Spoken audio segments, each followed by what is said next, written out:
जय हिंद, वंदे मातरम। आज की नई वीडियो में आपके समक्ष मैं उपस्थित हूँ भास्कर सर। और आज की ये वीडियो अपनी आधारित है बीएससी थर्ड ईयर पे। और बीएससी थर्ड ईयर के थर्ड पेपर फर्स्ट यूनिट में आज का टॉपिक है कि आक्रामक कार्यवाही जो है वो प्रतिरक्षात्मक कार्यवाही से कहीं ज़्यादा अच्छी है, कहीं ज़्यादा अधिक सुदृढ़ है।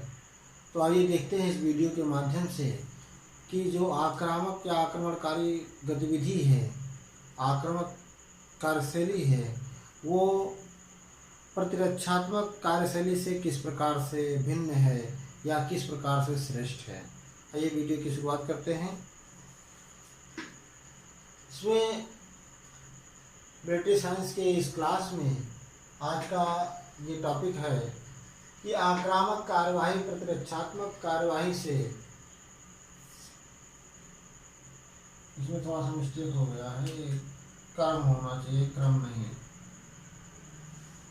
आक्रामक कार्यवाही प्रतिरक्षात्मक युद्ध कर्म से कहीं बेहतर है।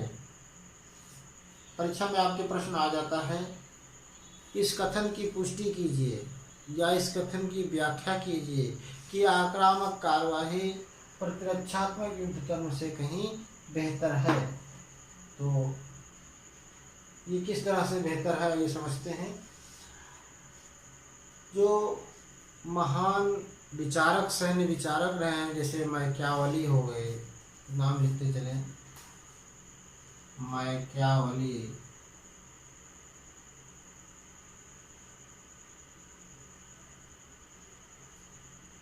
या हुए माओ त्से-तुंग, माओ त्से-तुंग, चे गुवेरा, ये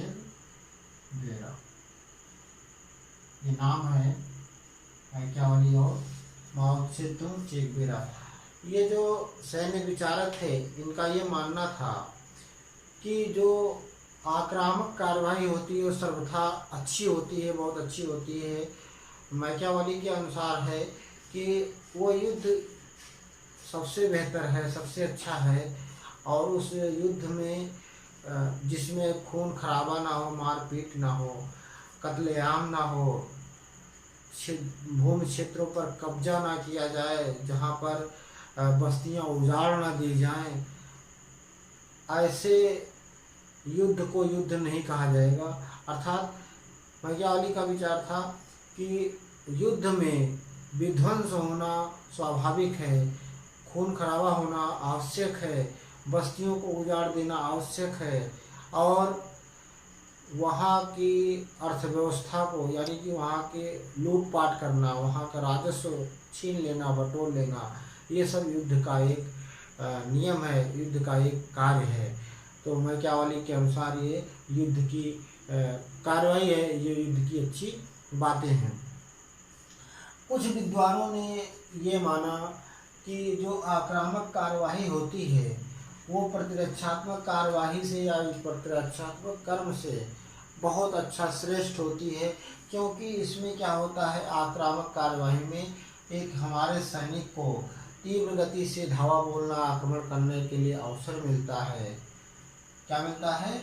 आक्रमण करने में, आक्रामक कार्यवाही में क्या होता है कि हमारे सैनिक का या सैनिक का मनोबल सुदृढ़ रहता है, मनोबल क्षीण नहीं होता है, मनोबल में वृद्धि रहती है। इसी वृद्धि के चलते हमें युद्ध कर लेना चाहिए, युद्ध को जो है शुरू कर देना चाहिए। इसके विपरीत प्रतिरक्षात्मक युद्ध में क्या है कि प्रतिरक्षात्मक में हम इंतजार करें कि कब दुश्मन हमारे ऊपर हमला करे, तब उसके एवज में हम उसके ऊपर जवाबी कार्रवाई करें। तो हम उसमें कहीं न कहीं सैनिक क्या चाहता है, सैनिक चाहता है कि जल्दी से जल्दी युद्ध समाप्त हो और हम अपने चाहने वाले अपने मित्रों से, अपने नाते रिश्ते वालों से, अपने घर परिवार वालों से जाकर मिलें।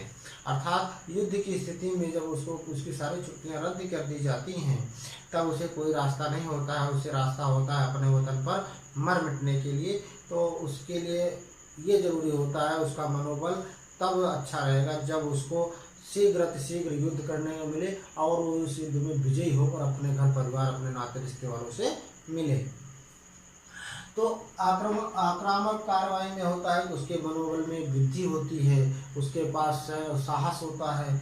लेकिन इसके विपरीत प्रतिरक्षात्मक कार्रवाई में जब ये नहीं पता होता है कि कब हमें युद्ध करना है या कब हमारे ऊपर हमारा दुश्मन आक्रमण करेगा, जब वो आक्रमण करेगा तो उसके एवज में हम जो है प्रतिरक्षात्मक कार्रवाई करेंगे। तो प्रतिरक्षात्मक कार्रवाई में हमें समय का भी ज्ञान नहीं होता है कि, और ये भी नहीं ज्ञान होता है कि किस प्रकार का हमला हमारे ऊपर किया जाएगा। तो कहीं ना कहीं हमारी सुरक्षा में कमी रह जाती है अपनी सुरक्षा करने में, कि जब उसकी नीतियों को या दुश्मन की नीतियों को पता नहीं चलता है। तो इस प्रकार से आक्रामक कार्रवाई जो होता है सैनिक का मनोबल बनाए रखने में और उसके युद्ध कर्म को बनाए रखने में महत्वपूर्ण भूमिका निभाता है। इस प्रकार से देखा जाए तो आक्रामक कार्रवाई जो है प्रतिरक्षात्मक कार्रवाई से या प्रतिरक्षात्मक युद्ध कर्म से कहीं ज़्यादा बेहतर है। आक्रामक कार्रवाई में उसका जो धैर्य है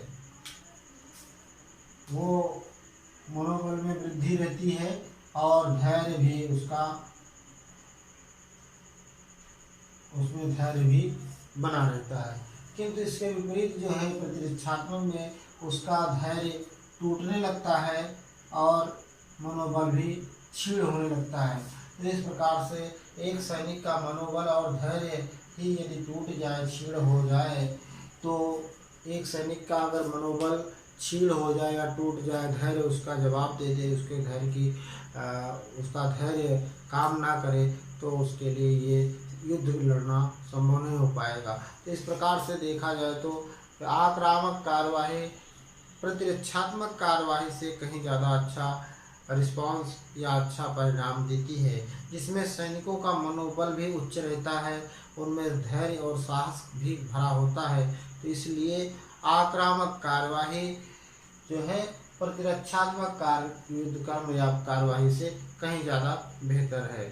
और मैकियावेली और माओ त्से तुंग ने इस प्रकार से आक्रामक कार्यवाही को ही बल दिया है, आक्रामक कार्यवाही को ही इन्होंने सुदृढ़ और अच्छा माना है।